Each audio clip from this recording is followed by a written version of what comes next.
Olá, meus amigos, olá você, minha amiga, olá você, meu querido irmão, minha querida irmã, vocês que nos acompanham aqui no A Vida Continua, o nosso canal no YouTube. Bem-vindos, bem-vindos a mais uma live, hoje 17 de maio de 2024. Claro.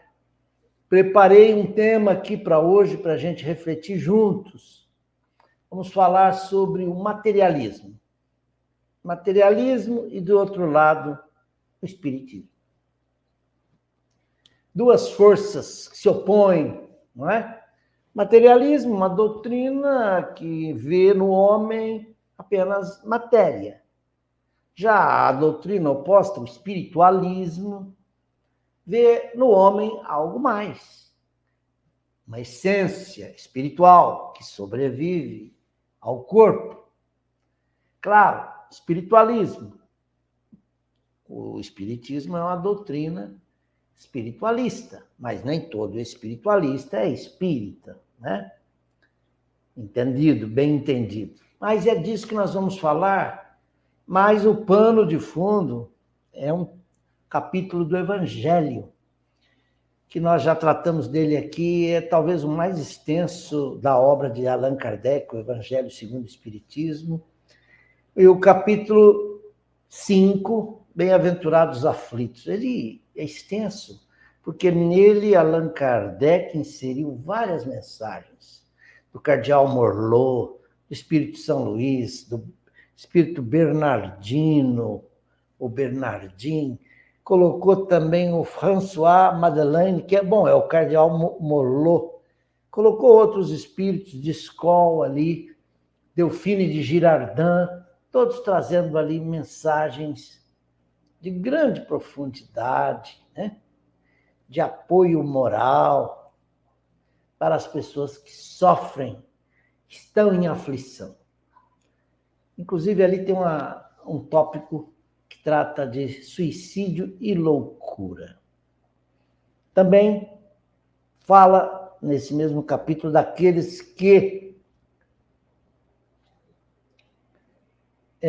recebem a eutanásia. Aí não é nem por vontade própria, né? As pessoas querendo aliviar o sofrimento de alguém, aplica ali lá um veneno, uma injeção letal. E isso é um tema recorrente. Ainda hoje, logo pela manhã, eu vi nas redes aí e remeteram para uma página da Globo, que eu vou mostrar aqui para vocês, de uma jovem de 29 anos, que está lutando contra a depressão, a ansiedade holandesa.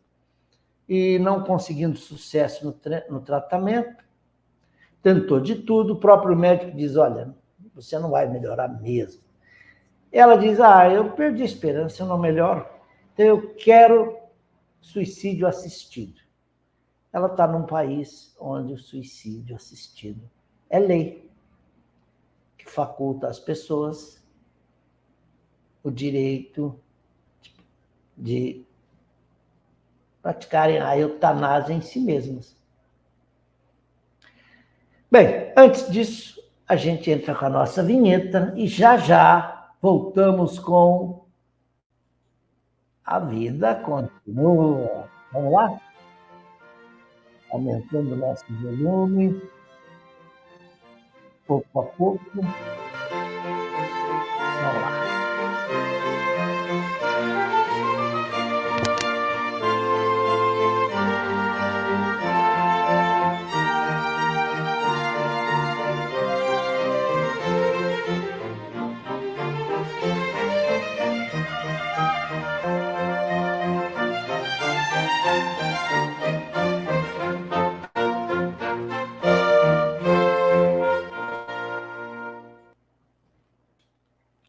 Vamos começar aí vendo, então, essa matéria no jornal O Globo. Vamos ver essa matéria no Globo? Vamos. Muito bem. Está aí a notícia para a gente compartilhar.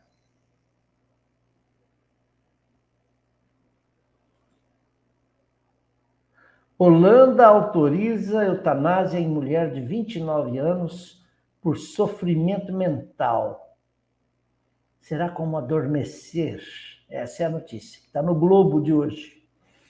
Soraya Terbik convive com depressão crônica, ansiedade, transtorno de personalidade e transtorno do espectro autista. Tentou diversos tratamentos por 10 anos, mas continuou sentindo-se suicida. Curioso, né? Tá aí a foto dela. É uma menina cheia de tatuagens, 29 anos. Dói muito, né? A holandesa Soraya Terbik, de 29 anos, em foto de seu perfil, que ainda aparece em perfil do Instagram. Repercussão da história fez com que deletasse redes sociais. Já a gente vai ver essa pauta aqui. Eu não sei se vocês estão me vendo aí, isso eu não sei. Mas eu vou comentando com vocês aqui. Ó. Os impactos da saúde mental da holandesa Soraya Terbik começaram ainda na primeira infância, relatou ela ao jornal britânico The Guardian. Além do diagnóstico de transtorno do espectro autista, a mulher de 29 anos relata ter depressão crônica, ansiedade, trauma e um transtorno de personalidade não especificado. A jovem tomou medicação e fez diversos tratamentos intensivos, incluindo psicoterapia e mais de 30 sessões de eletroconvulsoterapia. Conheceu um parceiro. Ainda assim, nada teria ajudado, continuando a machucar-se e sentir-se suicida. Então, ela solicitou a eutanásia ao governo, que deverá ocorrer nas próximas semanas.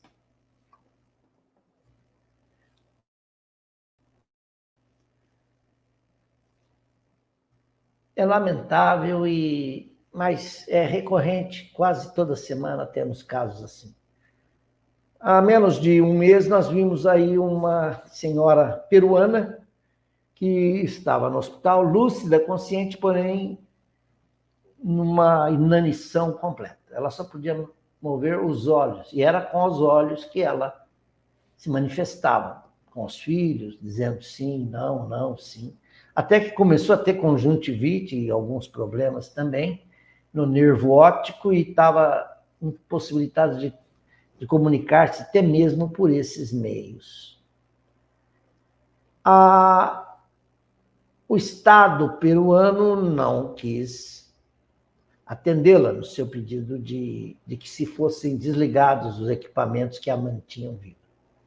Um ventilador mecânico e uma alimentação por sonda gástrica no estômago. A família lutou para obter a autorização, atendendo também o desejo da mãe. Os filhos queriam atender a mãe. Os médicos não queriam fazer isso, até que chegou um momento que a justiça autorizou, os equipamentos foram desligados e deu-se a morte. Neste caso, a gente vê aí uma jovem de 29 anos. O seu terapeuta disse, olha, não dá para fazer mais nada. Mas esses terapeutas acreditam que os recursos se esgotam na ciência deles. É triste. Eu voltarei à matéria logo mais. Nesse meio tempo, nós vamos aqui tentar refletir à luz do Espiritismo, que é o tema de hoje. Bem-aventurados os que choram.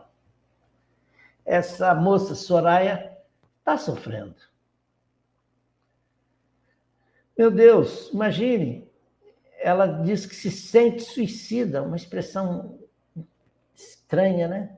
Ela sente transtorno de personalidade, sintomas do espectro autista, mas não há mais nada a fazer?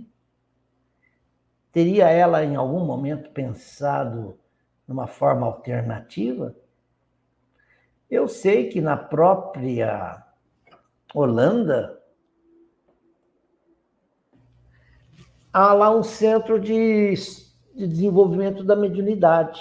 Está naquele vídeo que eu já disse e recomendei a vocês, do Netflix, Life After Death, ou Surviving Death, Vida Além da Vida, é assim que foi traduzido.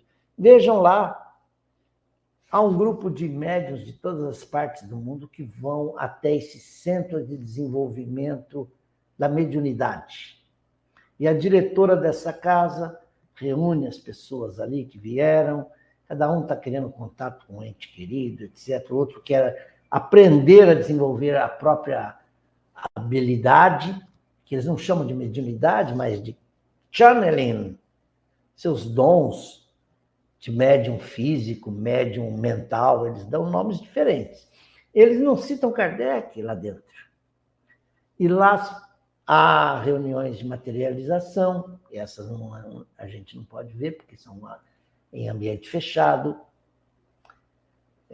sem luz, mas são gravadas.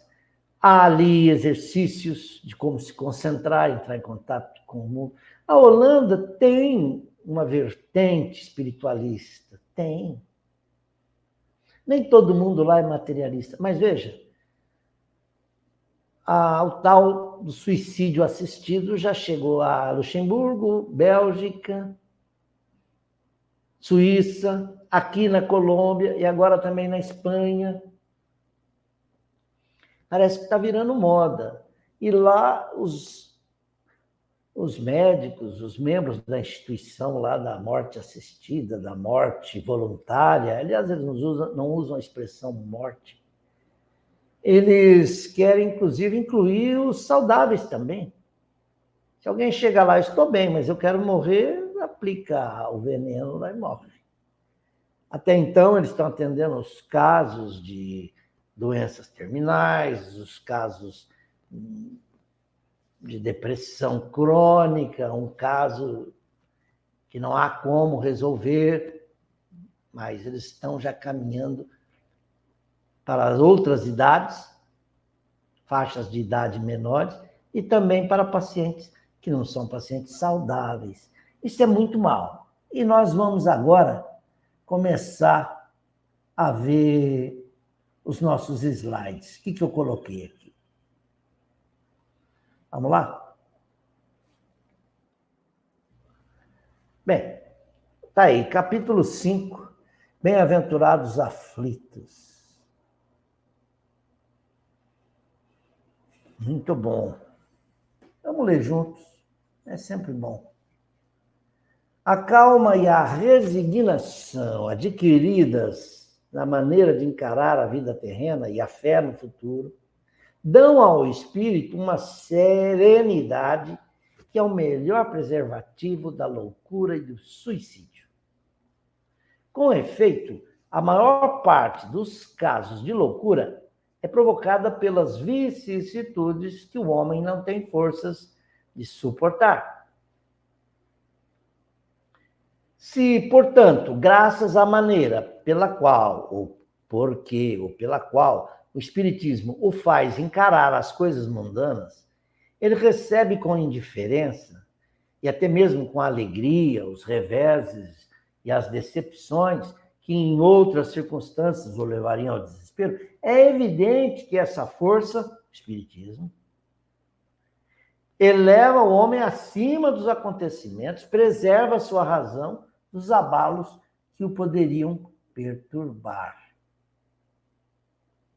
Tem mais.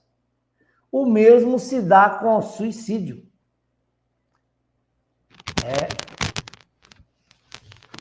O mesmo se dá com o suicídio. Se excetuarmos aqueles casos de suicídio que se verificam por força da embriaguez ou da loucura, que nós chamamos de suicídio inconsciente, é certo que, seja quais forem os motivos particulares, a causa geral é sempre o descontentamento. O homem está descontente com aquilo outro, dá licença, e comete esse ato translocado. Ora, aquele que está certo de ser infeliz um dia, mas sabe que pode se encontrar bem amanhã, facilmente adquire paciência. Ele só se desespera se não vir, do verbo ver, um termo para o seu sofrimento. Se ele fala, mas isso não vai acabar nunca. E o que é a vida em relação à eternidade? Senão bem menos que um dia. A vida é um flash, comparando com a eternidade. Então, se o homem que crê na vida futura, crê em Deus, ele vê o seu próprio sofrimento, ele diz, não, mas isso vai passar. Isso terá fim um dia. E ele aceita resignadamente. A resignação é o consentimento dado pelo coração.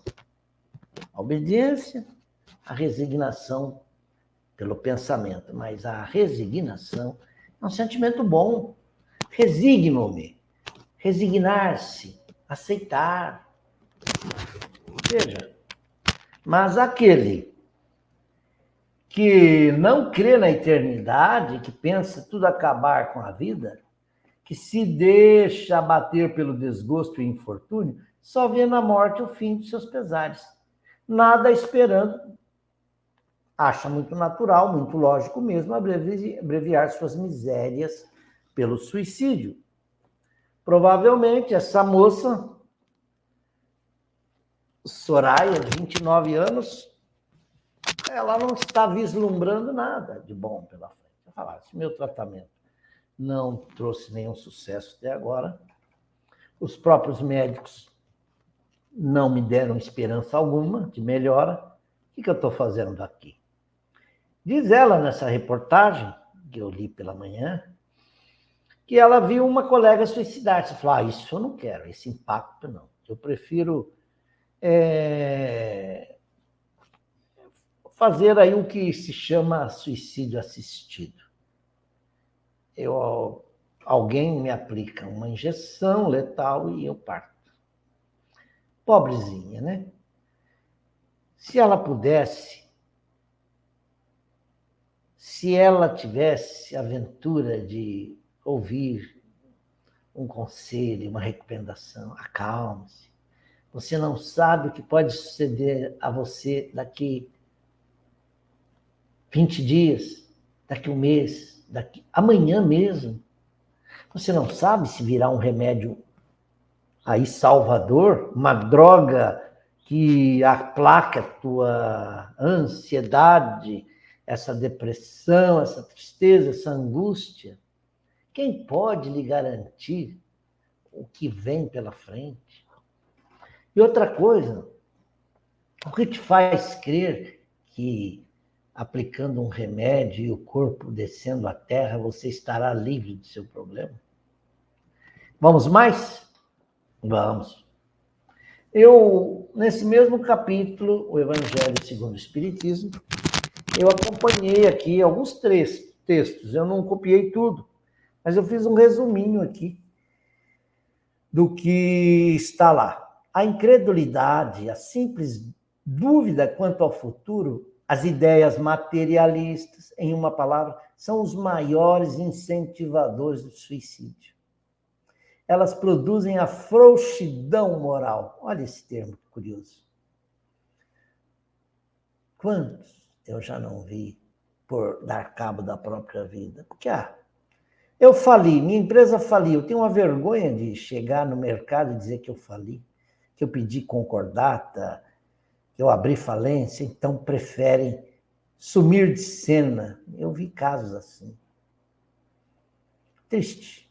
Quando vemos homens de ciência que se apoiam na autoridade do seu saber, esforçarem-se para provar aos seus ouvintes ou aos seus leitores que eles nada têm a esperar depois da morte, não os vemos tentando convencê-los de que, se são infelizes, o melhor que podem fazer é matar-se?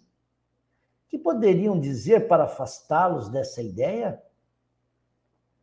Que compensação poderão oferecer-lhes? Que esperanças poderão proporcionar-lhes? Nada além do nada. De onde é forçoso concluir que, se o nada é o único remédio heróico, a única perspectiva possível, mais vale atirar-se logo a ele, ao suicídio, do que deixar para mais tarde, aumentando assim o sofrimento. Nós vemos homens de cultura, intelectuais. Eu mesmo, estudando um curso que eu fui fazer de extensão universitária, de ciências sociais, aqui na Unicamp, em Campinas. E os textos que nos foram dados lá eram todos materialistas. Teóricos, sociólogos, Marcuse, Emile Durkheim. E eu falei para a professora, mas todos eles são materialistas? E havia um texto lá de Durkheim, parece bem uma referência a esse texto do Evangelho, onde ele pregou o materialismo. Olha, a vida é isso, meus irmãos, meus amigos. Aquela visão muito seca, crua, materialista da vida. E ele suicidou-se, se não estou enganado. Mas a maioria desses casos era assim. Eles pregavam uma doutrina tal que não servia nem para eles.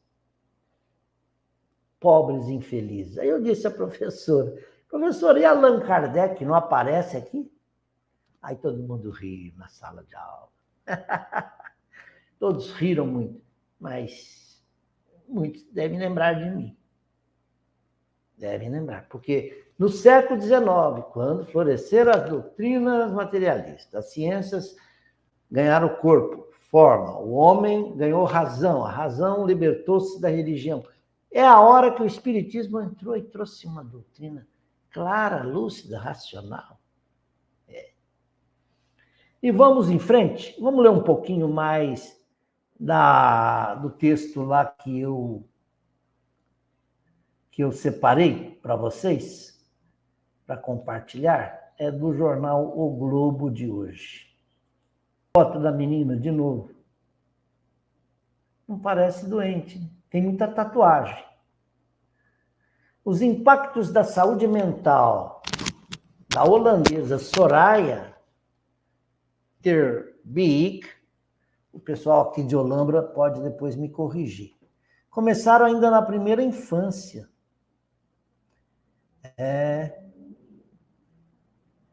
Olha lá, eutanásia, entenda como funciona. Ela está em 7 países. Mulher viaja à Bélgica para ter acesso à eutanásia. A história de Ter Beek repercutiu após ser publicada na rede de Free Press, em abril. Ela disse que decidiu pela morte assistida após seu psiquiatra afirmar que havia tentado de tudo. Achei que iria melhorar. Na terapia aprendi muito sobre mim mesma e sobre os mecanismos de enfrentamento. Mas quanto mais o tratamento dura, a esperança começa a se perder. E no fim não sobrou nada. A decisão veio depois do fim das sessões de eletroconvulsoterapia. É aquelas à base de choques elétricos com metazol, né? Metrazol. Ter Beek contou que passou um período aceitando que não havia mais opções. Eu sabia que não conseguiria lidar com a maneira como vivo agora, disse ela ao jornal britânico, afirmando que pensou em suicídio, mas rejeitou a ideia após a morte violenta de uma colega de escola e o impacto que provocou na família. Oh, meus, vamos meditar um pouco à luz do Evangelho. Cadê a religião? A religião dogmática, nos moldes que está aí, não pode fazer frente a esse materialismo. Hoje as pessoas são muito pragmáticas. Já trouxemos aqui outros casos, não trouxemos? Sim, já trouxemos aqui vários casos. Mesmo capítulo, bem-aventurados os aflitos.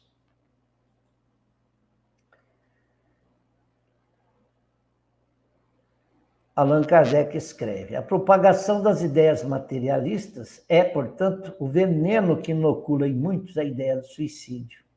E os que se fazem seus apóstolos assumem uma terrível responsabilidade. Com o espiritismo, a dúvida não sendo mais permitida, modifica-se a visão da vida. O crente sabe que a vida se prolonga indefinidamente para além do túmulo, mas em condições inteiramente novas. Daí a paciência e a resignação, que muito naturalmente afastam a ideia de suicídio. Numa palavra, coragem moral.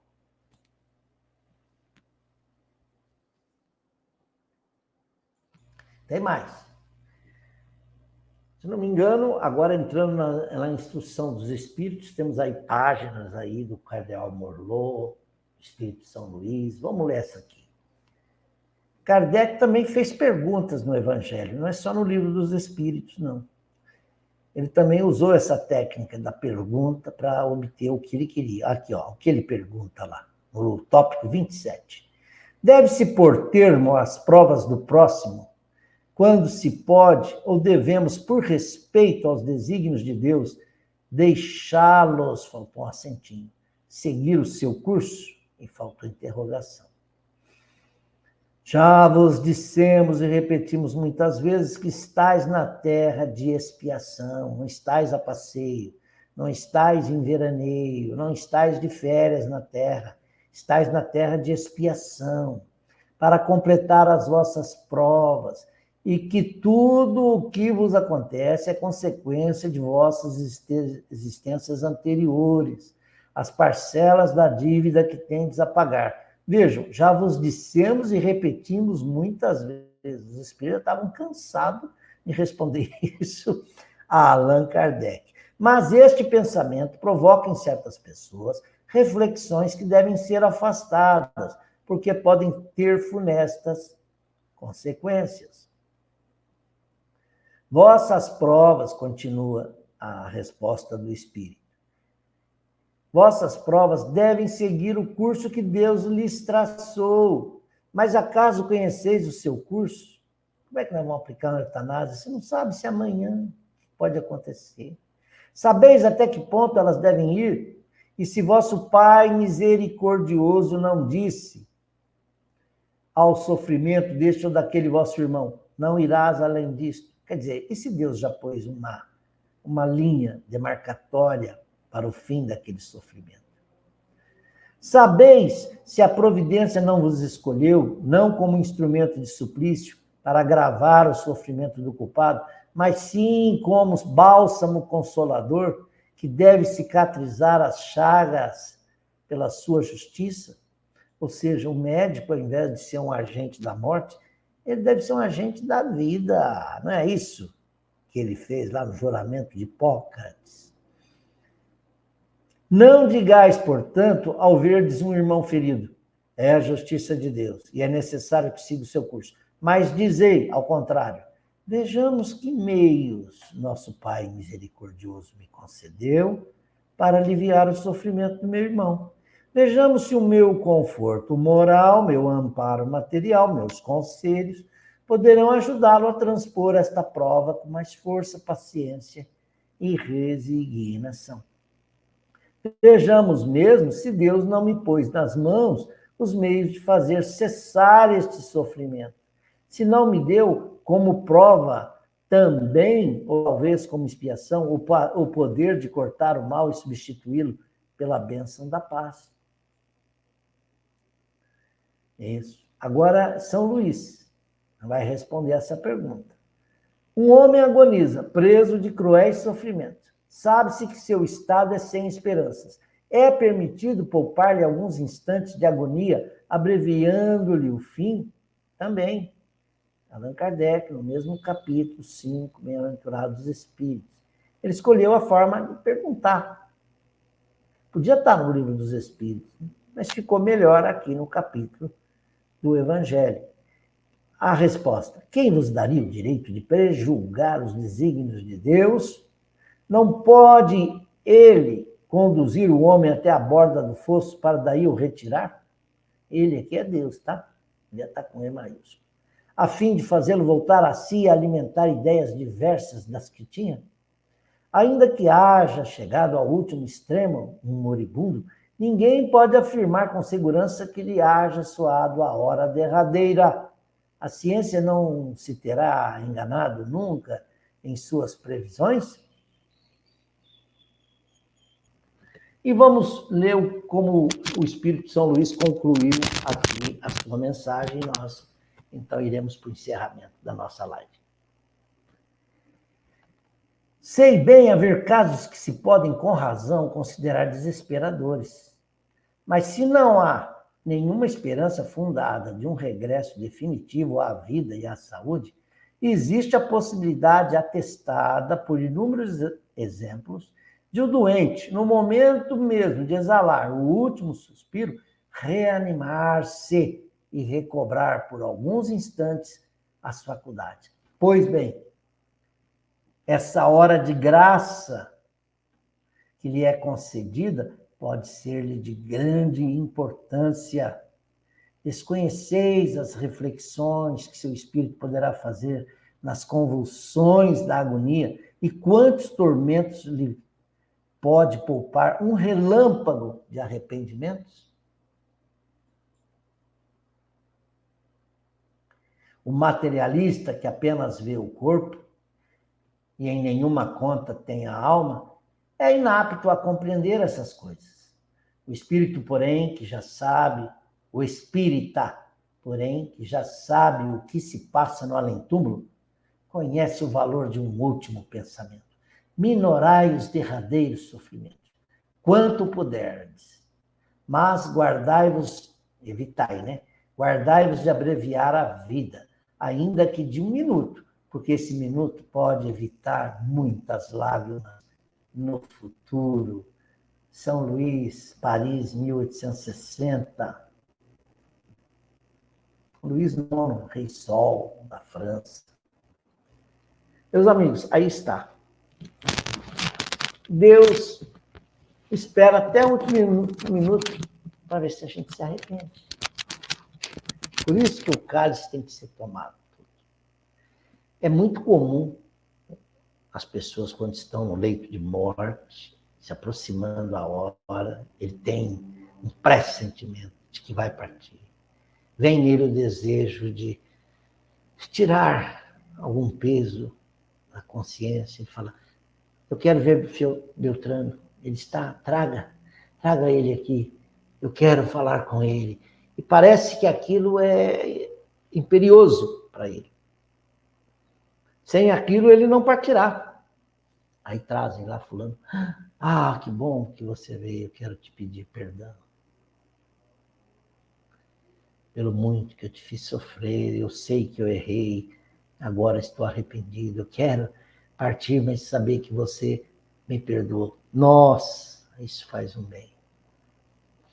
Se não é isso, um momento de lucidez para quem estava num coma profundo. Desperta, pensa em Deus, eleva uma prece, tem uma resolução íntima: Senhor, aceita-me no teu reino. Apesar de tudo que eu tenho feito e fiz e errei, dá-me oportunidade, cubra-me com tua misericórdia. Isso. Ele desencarna, mas a desencarnação não será a mesma se ele não tivesse tido esse sentimento, esse pensamento.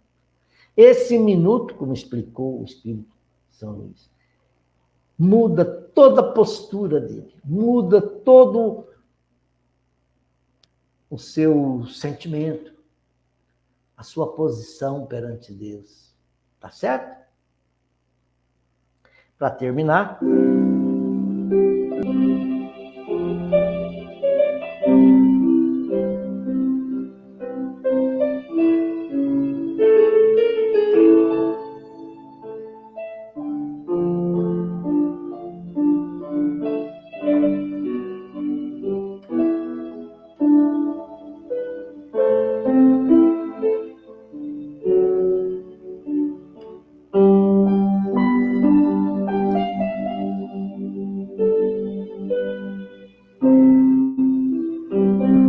Até a próxima. E nós começamos de novo, aí com um pouquinho de volume. Vamos aumentando o volume aos poucos. E aí sim, eu falo tchau para todos. Fiquem em paz. Até a próxima.